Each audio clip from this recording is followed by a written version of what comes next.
Let's speak with Nick Freeman, lawyer and road safety campaigner. Nick, good afternoon to you.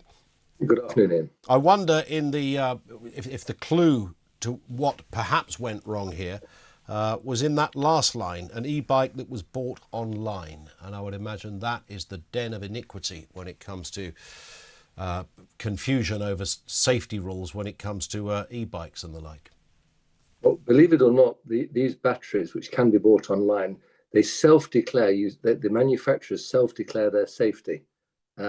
So I don't know whether it matters whether they're bought online. Obviously, you're more likely to have a safer battery made with proper products if you buy it from a well-known manufacturer. But at the moment, the legislation is they all are able to self-declare, which is clearly undesirable and unsafe. And what we need is a system whereby there is an independent safety electrical expert who says, yes, this is fit for purpose, or no, it isn't.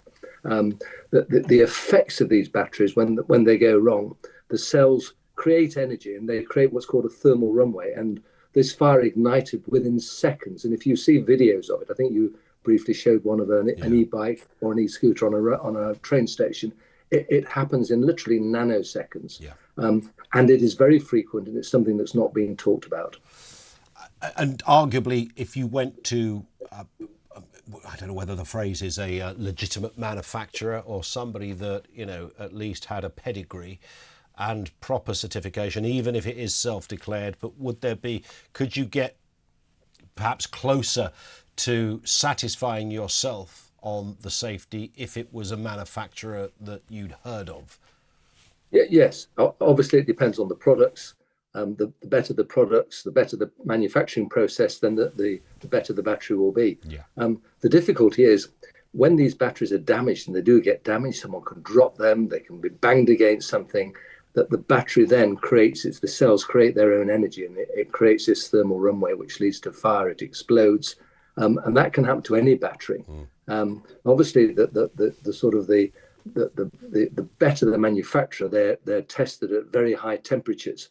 But there are instructions to keep them out of direct sunlight, and they say if there is any damage to the battery and you notice a slight odor, then call 999, stay away.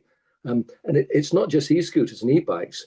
I'm afraid this is a problem with e-cars as well, electric cars. And again, it's something that's not being talked about. But obviously, if you are in an accident and your battery is damaged, the consequences of that can be very different to when you are actually in a combustion engine car. Yeah. And I was just going to add to that, Nick. There's always, I suppose, if you've parked your car up and something's gone wrong overnight, it's likely to be outside. If you've parked a bike or a scooter, then there's every chance it might well be inside.